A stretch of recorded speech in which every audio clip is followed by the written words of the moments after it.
I covered $8,100 toward my parents' retirement dinner, ballroom, music, open bar. A week before, my brother said, "We need to keep this for close family only." My mom texted, "Don't make a fuss." So I didn't. I just canceled the ballroom. On the day, my dad left 41 voicemails.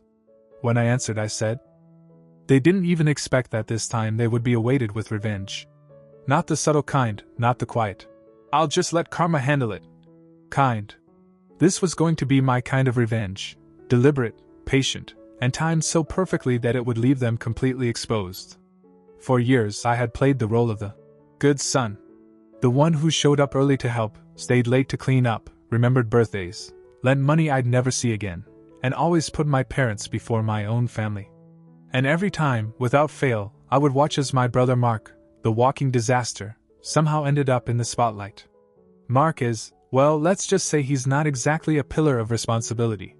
2 kids with a woman everyone knows is cheating on him, a history of job hopping that's more like job evaporation, and a knack for finding the worst possible financial decisions at the worst possible time. Microloans, payday lenders, credit cards maxed out within weeks, you name it, he's done it. And yet, to my parents, he's a kind of tragic hero. "He just needs a little help right now," they'd say. Meanwhile, I was the one paying for repairs on their house, covering surprise bills, and doing things for them Mark wouldn't even consider. So when my parents' 40th wedding anniversary came around, I thought, this is my chance to give them something truly special. I wanted them to feel celebrated, respected, surrounded by people who cared. I booked a beautiful ballroom in the city, the kind with polished hardwood floors and chandeliers that actually sparkle. I hired a string quartet for the cocktail hour, a caterer with a menu that could make anyone forget their diet, and an open bar stocked with my dad's favorite whiskey. I even had a 3-tiered cake ordered from a bakery that's booked months in advance. The total? $8,100. And every cent of it came from me. My wife and I agreed we'd cut back this year, no big vacation, fewer little luxuries, because we wanted this night to be perfect for them. Then, a week before the big day, Mark called.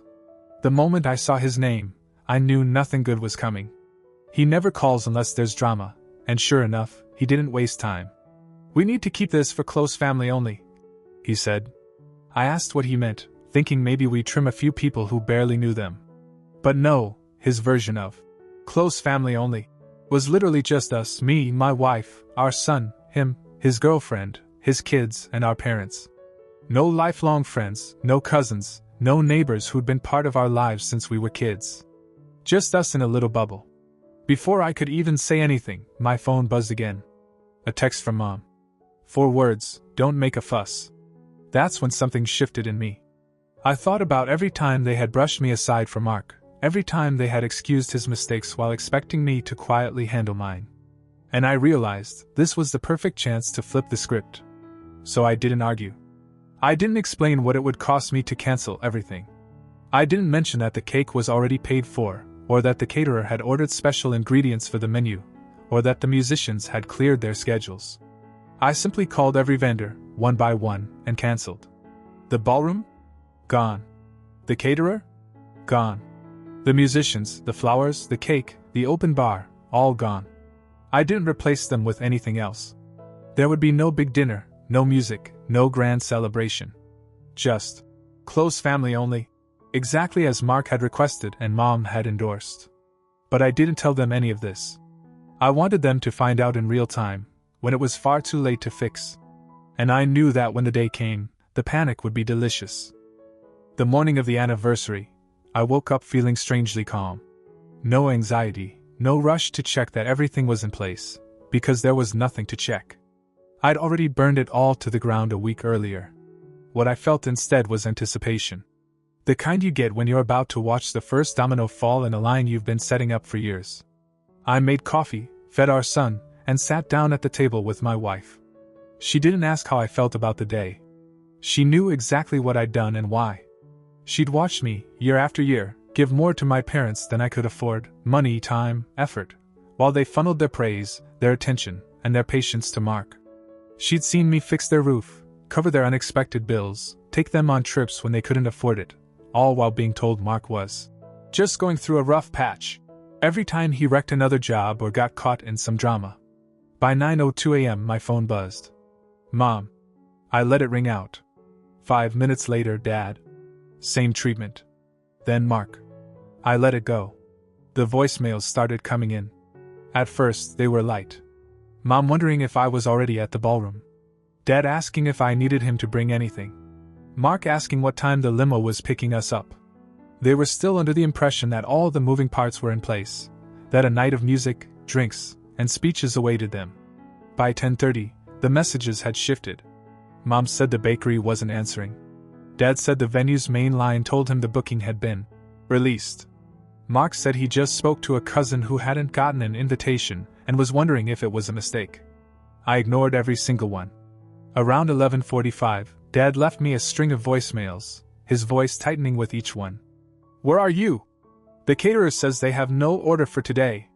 The quartet says they were told not to come. What's going on? By noon, the tally was ridiculous. 41 voicemails, 27 missed calls, and now text messages from all three of them coming in like machine gun fire. At 1 p.m., I decided it was time. I picked up when Dad called again. Before I could say hello, he launched into it, demanding answers. Why was the ballroom cancelled? Why was the open bar gone? Why was the caterer telling them there was never a final payment? Why did the florist say the order was withdrawn by the client?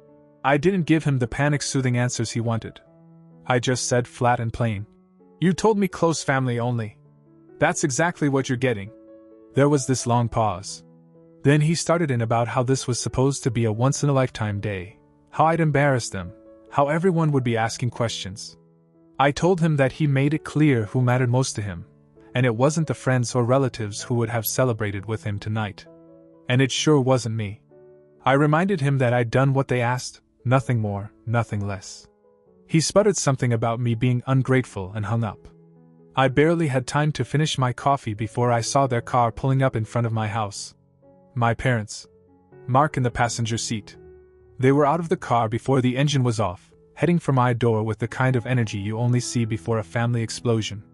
And I knew this was about to get very interesting. They didn't arrive like people coming over to talk. They arrived like people coming to collect a debt. The tires of my parents' car barely crunched to a stop in front of the house before the doors flew open. My dad was already pointing toward the porch. Mom had her phone in one hand like she'd been mid-text trashing me to someone, and Mark got out of the passenger side wearing that smug little expression he always wears when he thinks the room's already on his side. I could see the storm brewing before they even reached the steps. The last time I saw my mom walk that fast was when she found out a neighbor had parked in her spot on the street. She didn't knock, she slammed her fist on the door 3 times, each one sharper than the last. When I opened it, the heat from outside came in with them, along with the kind of energy that says, we're not here to discuss, we're here to condemn.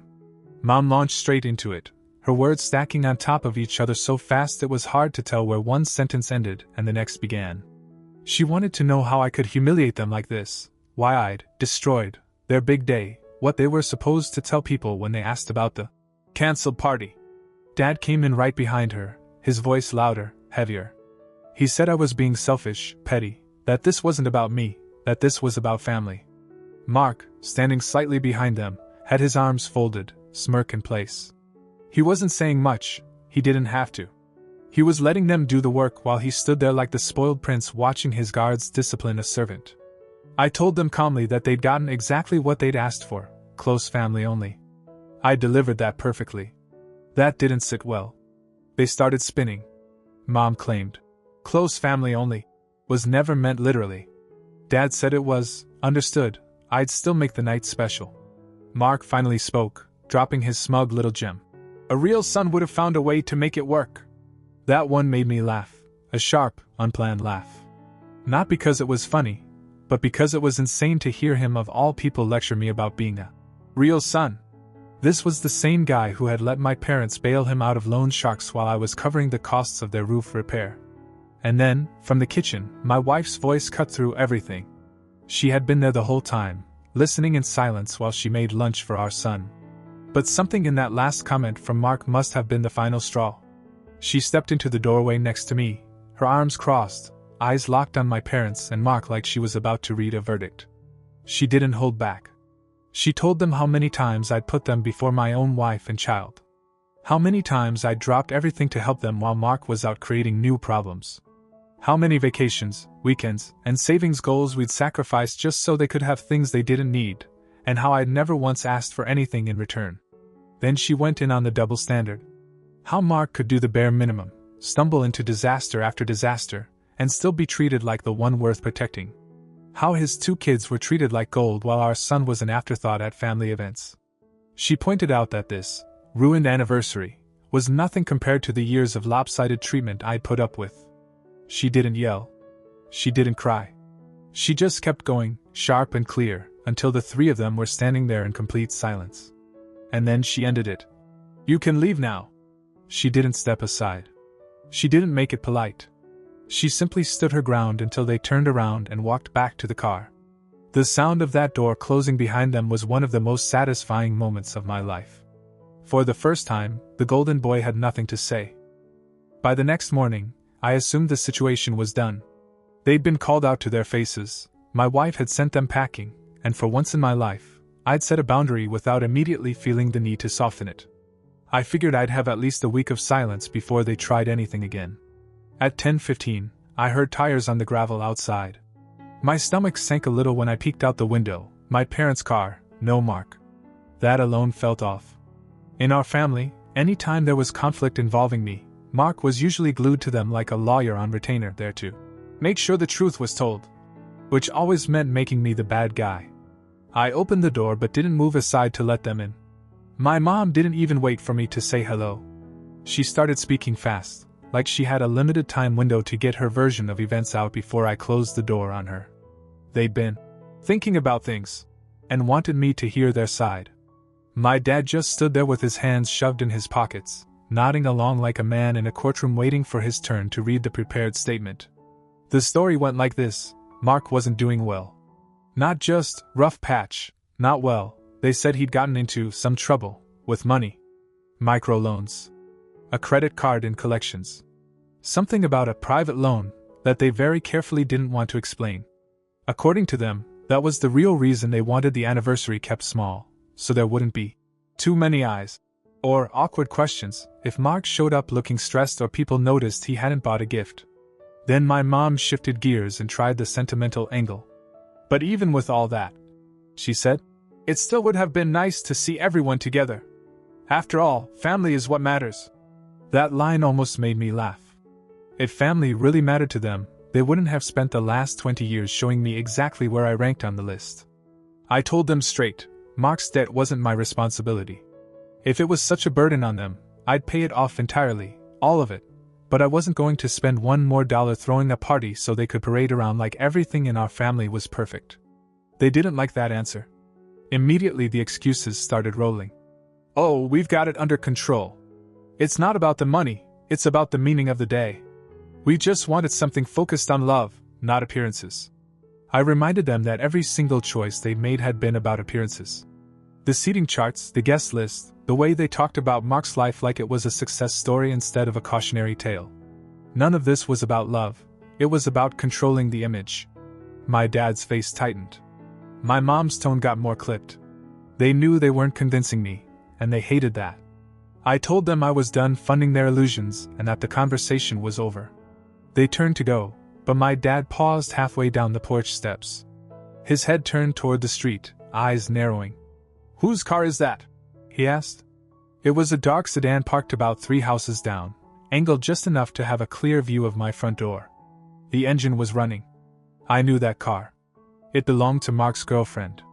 She was sitting in the driver's seat, phone in her hand, sunglasses on, pretending to scroll but glancing up toward the house every few seconds. In that moment, it clicked. Mark had sent her to watch. Whether he thought there'd be a fight worth recording or just wanted a report on what was said, I didn't know. But the fact that he'd sent her at all told me one thing. This wasn't just about the anniversary anymore. Mark was planning something. I couldn't get that image out of my head. Mark's girlfriend, sitting in her car halfway down the block, sunglasses on, pretending to scroll through her phone while keeping my front door in view. It wasn't a casual drive-by. She'd been parked there for at least 20 minutes before my parents left. Mark wasn't impulsive enough for this to be random. He'd sent her for a reason. either to gather dirt, to see who came to my house, or to record something he could twist into proof later. That's how his mind worked: create the story first, then find scraps to make it believable. 2 days passed. Then my phone lit up with a call from my cousin Emily. She doesn't insert herself into family messes. In fact, she avoids them so much that she skipped Thanksgiving once because Mark was hosting. But her voice was tight when she said, "Brian, you need to know what's being said about you." According to her, Mark had been working overtime spreading his version of events. In his story, I'd stolen my parents' money for the anniversary, cancelled everything at the last minute out of jealousy, and humiliated them on purpose because I could never stand being in his shadow. He even threw in a line about how I'd always had a problem with sharing the spotlight. That part almost made me laugh. There had never been a spotlight for me to share. But while Mark was busy building his villain narrative about me, real life was dismantling his own golden boy image in ways I couldn't have scripted better if I tried. First came the money trouble. The private loan my parents were so vague about. It wasn't from a bank or even a shady online lender. It was from a man who dealt in cash and intimidation, the kind of person you don't miss payments to. He showed up at my parents' house in broad daylight. Not just knocking politely, but pounding on the door, yelling for his money so loudly the entire block could hear. Neighbors came out onto their lawns. Someone across the street pulled out their phone and started recording. Another neighbor called the cops, but by the time they arrived, the man was already gone, after leaving a very clear warning that he'd be back. By that evening, the neighborhood knew Mark owed money to someone dangerous. The whispers started. The same people who used to gush about how tight-knit and respectable our family was now had a new topic: how the perfect son was actually in trouble with someone who didn't send friendly payment reminders. Then, just as that storm was starting, the second hit landed. Mark's girlfriend, the same one who'd been parked outside my house, was caught cheating. Not a rumor, nada. Someone saw something once. She was literally caught in the act, in a car, in a parking lot, by one of my parents' oldest friends. And that friend told someone else. And that someone else told everyone. Within 48 hours, the story had made its way through extended family, old neighbors, and even my dad's golf group. For years, my parents had worked overtime to keep Mark's image polished, every failure downplayed, every mistake explained away. But this was too big, too public, and happening too fast for them to spin. The cracks were showing, and people were watching. And then came the moment I'd been waiting for. They came back to my house. This time there was no pounding on the door, no self-righteous stance on the porch. My dad's voice was softer, my mom's smile was the strained kind you use when you need something from someone you've wronged. They started talking about how hard things have been lately. About how family sticks together in tough times. My dad framed it like they were just asking for a little support until things blew over. My mom hinted that it would mean a lot if I could help them out financially, not just with Mark's debts, but with everything else going on. I stood there listening, nodding, letting them think they were getting through. And when my mom said, "It would really help us if you could step in," I told her I'd think about it. What I didn't tell them was that my mind was already made up. They showed up 2 days later like nothing had happened. Same car, same faces, but now their expressions were softened, that calculated softness people wear when they're about to ask for something. They didn't pull into my driveway this time. Instead, they parked on the street, engines still running, like they were ready to leave the second things didn't go their way. When I opened the door, Mom gave me a smile that didn't reach her eyes. "We've been thinking," she began. "And this whole anniversary thing, maybe it was a blessing in disguise. It made us realize how important it is for family to stick together when times are tough." Dad took over smoothly, as if they'd rehearsed it in the car. "Things haven't been easy for your brother lately, and the anniversary, well, it reminded us that we all need to support each other." I let them talk. I could hear them trying to wrap the pitch in sentiment, but it wasn't about healing or forgiveness. It was about survival, theirs, not mine. Finally, I cut in. "How much does Mark owe?" They froze for a second, clearly not expecting me to go straight for it. Then came the vague answer. "Oh, not much, just a few thousand here and there. We've been managing it." I told them I'd pay every single cent of his debt, all of it, if that's what they needed. But I wouldn't give them a single dollar for a party, for reputation repairs, for anything designed to make it look like everything was fine when it clearly wasn't. That's when the script fell apart. It's not about appearances, my dad said. It's about showing people we're still strong, Mom added. Then, without missing a beat, she followed with, people need to see we're okay. I didn't even have to respond. Their own words betrayed them. I told them they'd spent years making choices based on who was watching, not on what was right. They'd poured their energy into maintaining an image instead of actually fixing the problems in our family. And now, the problems were too big to hide, and they wanted me to clean it up. Not this time. Mom's smile vanished. Dad's voice went cold. And after a long pause, Dad said, if you can't be part of the family when we need you, maybe you shouldn't be part of it at all. I smiled, not a big, triumphant smile, just a small one that told them I had been ready for this moment. Finally, I said, something we agree on. They didn't reply. They just turned and walked back to the car, my mom yanking the door shut harder than she needed to. The engine revved, and they drove off without looking back. Within days, word spread through the family. My parents had cut ties. With me, Mark had decided his kids wouldn't be around mine anymore, and apparently I had chosen my pride over family. The only part that really hit me was my son.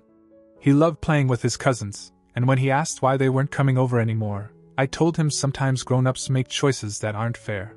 He just nodded, like he understood more than I wanted him to. Over the next month, I heard things through Emily. The debt collector had taken Mark's car. My parents had pulled from their retirement to cover what he still owed, leaving themselves strapped for cash. Mark's girlfriend was gone, not just gone, but living with someone else, and the little golden circle they built had shrunk to just the three of them. And now, when I see them in passing, at the grocery store, at a mutual friend's barbecue, they speak to me softly, carefully, almost like they're afraid of setting me off. They're polite. Kind even. But it doesn't matter anymore. Their time for kindness came and went. The golden boy's shine had worn off, the kingdom had crumbled, and for once, I wasn't the one left cleaning up the ruins. I'd finally walked away. And I wasn't looking back. It's been 3 weeks since I shut the door on my parents for good, and I was convinced the chaos would die down once the initial shock wore off. No calls. No surprise visits. No accidental run-ins at the grocery store. It was peaceful. Almost unsettlingly so. Then, last Thursday night, Emily called. And she only calls when there's something worth dropping whatever you're doing to hear. She didn't waste time. Brian, you're going to love this, she said, barely containing herself. Turns out, the debt collector, the same one who pounded on my parents' door loud enough to draw a crowd, hadn't just been after Mark.